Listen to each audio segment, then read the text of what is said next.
Welcome to John and Lauren's Sick. Lifetime Christmas Movie Reviews. This one we watched was Episode 3. It's Well, episode 3, Well Suited for Christmas. And it says, sparks fly between a fashion designer and one of the city's most eligible bachelors. And it was average, I'd say. It was average. So it felt a little flat. I mean, it wasn't terrible by any means. Okay, so basically it introduces you to this fashion designer and her assistant who was like a partner famous Kim K. And yeah, they are. And so they were like saying how, they really want to get on the map with their designs and menswear and all that jazz.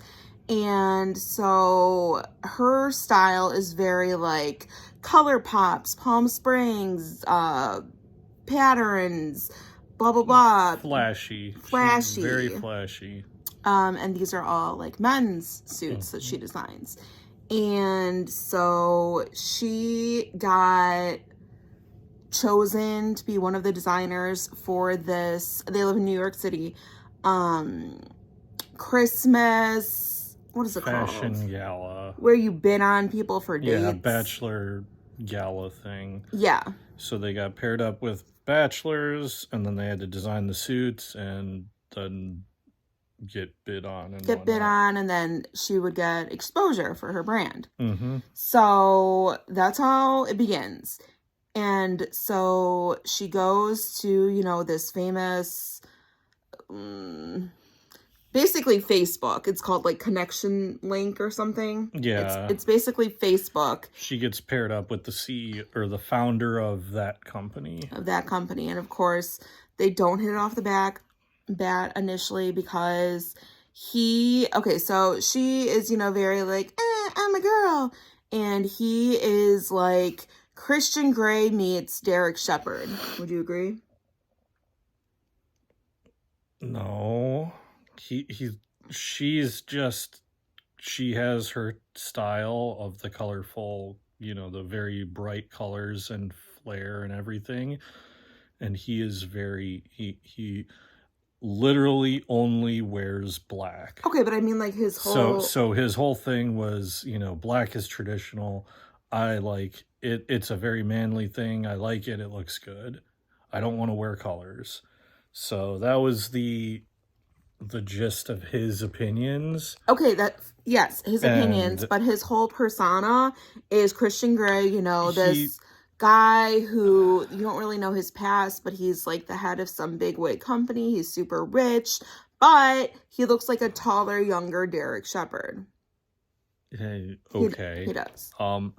Yeah, he's a very solitary, isolationist kind of guy who does a lot of work with foster children in New York City. Hint, hint. And that kind of stuff. So that was the beginning of the introduction to him. And it's immediately oil and water. They hate each other. Blah blah. You can't do this. I have to dress you and make you look good, and this is our opportunity to not, to get our brand out there, and I can't have you just wearing a black suit. And it's like, so figure out how to make him look good in a black suit. And here's what we said. So we came up with a bunch of different things, as what she should be doing. So one, you could do so many things with just a black suit. So you could have like a satin finish with like black print, velvet black. You could do black on the outside, but like a bright color or, pattern on the inside where like he could just like show the inside of his vest or something. We came up with a bunch of ideas on how she could have done it, but she thought, woe is me, there is no alternative. Yeah. So they continue on, and they're grumbling about this stuff back and forth over and over again. And so then her parents come into town. They are both 5 years older than her. Yeah, their parents look very young. And and that starts this subplot of, my parents are here, I have to do all this work to make your suit. My parents aren't going to know what to do. What can we do? How do we keep them distracted in New York City and all this stuff? And then the parents are like, Facebook? We love Facebook. Can we see where he works? Yeah, they like the guy. And he's very friendly to them and invites them into the, company events and stuff like that. And eventually ends up hiring them for the season. Yeah, they well, that's part of the, he starts to try to court the girl, Rachel, and one of the things he does is she's talking to him about how her parents are, don't know what they're going to do with themselves during the day. So he hires them. He gives them something to do because her dad is a taxi driver in Milwaukee, so he hires him as a seasonal chauffeur. Yeah. And her mom does work, like craft work with the church, and lo and behold, some kind of opening comes up where someone's looking for something to do for a Christmas event, and he suggests that they give crafts to every attendee because they needed to give some kind of gift to the attendees to some event. And he was like, it's perfect. We'll give them these angels. And he hires the mom to make these angels that she casually mentioned that Rachel mentioned at some point that her mom makes every year for their church. Okay, but he didn't initially want to court her off the bat. What happened to make him like her is that he has like a favorite foster kid that he hangs out with on the daily, and that kid is like preparing to go to college, so he wants to get headshots of him in one of the designs that Rachel, the main character girl, makes. Yeah.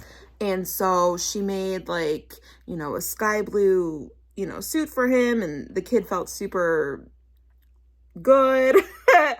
Yeah, the kid was very flamboyant and not like, he was just excited. He was hyped about it and was very excited and confident and all that kind of stuff. The normal stuff that you want people to be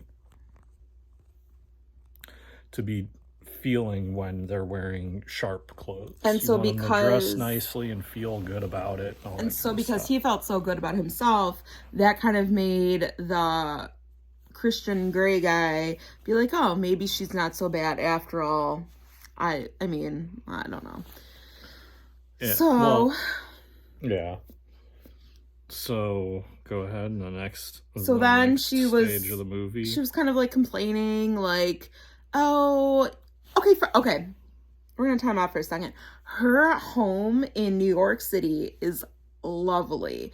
It's like a multi-million-dollar like townhouse, brownstone. It's decorated super traditional. There's chandeliers. It's gorgeous, obviously, because no one in Lifetime Christmas movies live in dumps. But if she's like a not well-known designer trying to make a name for herself, her dad drives cabs and her mom makes arts and crafts, like, where did this money come from? But anyways. Picking at the plot. Fun. I like it. Well, I really liked her house. But so the next part of the movie, they kind of get to this the blossoming relationship. Oh, I remember. Where she's trying to convince him to wear colors by like sneaking colors into his all black stuff as they're doing datesy type things, like picking out a Christmas tree, then decorating the Christmas tree, and doing like cookie making and stuff like that. But then, so she starts complaining that, and I don't even know why. So her parents are very, very proud of her, and all of a sudden she's like, my parents don't understand me, which there was no basis for that whatsoever. She's trying to do her thing, but her parents they don't understand that she can't do, like, she can't take time off to do stuff. She needs to do, like, she's a up and coming person. She can't take time off to, like, to do Christmassy stuff. She has to get her name out there to become famous and whatever.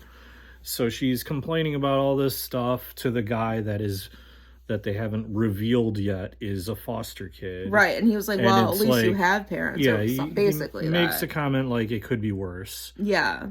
And so they get to the twisty part where one of the other designers, the bachelor that they had, got into a relationship and is now no longer participating in the event. So he's out, and they're all cheering it on and like, oh. And so the girl ends up giving her bachelor Christian Grey to her stone. competition. Let's refer to the people by their actual names. But yeah, the guy's name was like something Stone. What was it? Derek Stone? No, Derek Shepherd, but no.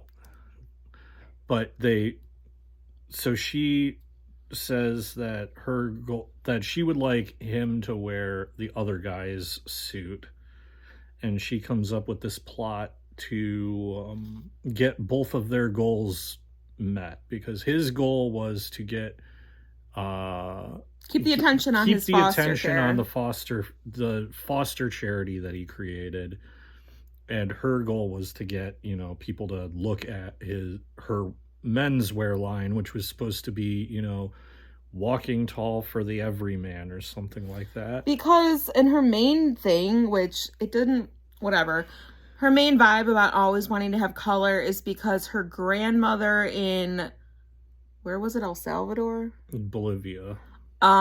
Lived by these colorful mountains, and she left there at 19 to come to the U.S. Yeah. Okay. So the idea, so she comes up with the idea and manages to get it to happen, where instead of having she traded with a guy she traded her guy to the other person, so the other designer, who she knew was making a black suit. So he gets to wear his black suit and be all happy and get his attention the way that he needs it. And then she manages to get the kid, DeMario, that the foster kid she helped with the other suit. She gets him as her model. And so they run this whole thing where they're instead of, because he's obviously a high school student, instead of winning a date with him, you are bidding to help offset the costs of his college tuition. Even though the main guy was like, oh, I was going to pay for you anyways, but he was like, well, I want to earn it, and also I don't, or was it? Yeah. Okay, so here's what happened. So here was the struggle. Okay, so at like the pre-show or something, there were reporters there. Mm-hmm. And so the rich guy was very hush-hush about his past, because I'm assuming like his mom was a druggie or something, because she died when he was 9, you know, while he was already in other foster homes, and he wanted to keep her history a secret because, you know, it's her history. And so he was always very hush-hush about that, and he wanted, you know, and so he had told the girl, you know, he was in foster care, blah, blah, blah. And she was like, well, why don't you say anything? And he was like, because I want to, you know, protect my mom's memory, I guess. And also, yeah. So at the pre-fitting, there was some reporter, and he was like, oh, this guy is so cold or whatever. And the girl's dad, who she didn't even tell, the guy must have told, anyways, was like, oh, if you knew his history, you wouldn't be, you know, making those remarks. And they were like, what? And so the reporter was like, I'm going to do some digging. So then he does some digging and writes an article about the kid, or the Stone's mom, who and foster family and everything. And it came out like that. And so he was And very... yeah, so he got into a huff and was all like, oh, it must have come from her because she's the only other person that knows about it. And So he was very pissed off. yeah. And that was the riff. And so then eventually... so back to DeMarcus. Demario. He came in the room and was like, they're going to auction me off, but not really. They're just going to give me college money. And the guy was like, well, I was going to pay for you. And he was like, it's not a bad thing that this article came out about you, because as a foster kid myself, if I would have known that like the head of, Facebook or whatever was a foster kid, that would have made me feel more inspired. And so the guy, I think, looked at it in a different light then. Yeah. So then you get to the gala, they do the gala thing. All these guys are out and in their suits and stuff, and Demario comes out and looks like a stylish kid wearing wrapping paper. It's a very bright red and wrapping green, paper like plaid. wrapping paper suit. The main guy comes out in black. Yeah. And they do the whole gala thing. People bid a lot of money on the kid once they but then when it's Stone's turn to come out, he gives the lady cue cards to read and says, I'm going to scoop your story. If people are going to hear about my past, they're going to hear about it from me. And then she tells the story about how he was a foster kid and his mom died when he was 9, and all the details that they kind of let on throughout the movie. And then they do the gala, and then they kiss. And in the post-gala stuff, he apologizes to her because he finds out that it wasn't her that told him, and he says that she's the only one he wanted to go out on a date with, and that he actually had his secretary bid on himself to avoid having to go out with someone else. And the kid got accepted to NYU, and all is right with the world. Yep, and that's the end. So what would we rate it? I mean, it was an okay movie. I feel like it was firmly in the average column, so I would say it's like 6 out of 10.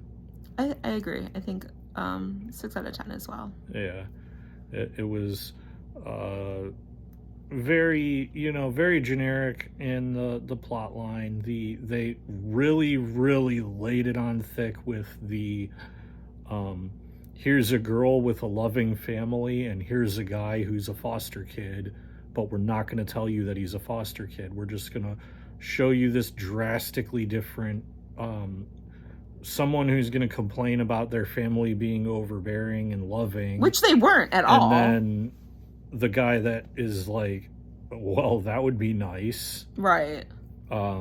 She didn't have much depth to her, I don't think, at all. One of the nice moments you could say was when he came over to apologize before the gala. Her dad was like, it's okay, son, I understand. And he was like, son? And then he gave him a hug, and he got like, really, oh, okay. Yeah, that was cute. Yeah, that was probably the best part of the movie. Oh, and her dress at the gala. But yeah, there was no depth to her at all. She was just being selfish, and but it wasn't a terrible movie. Yeah, it was firmly average. So well suited for Christmas. Yeah. A little above average. Okay. So thanks for watching episode 3. See you next time. Bye.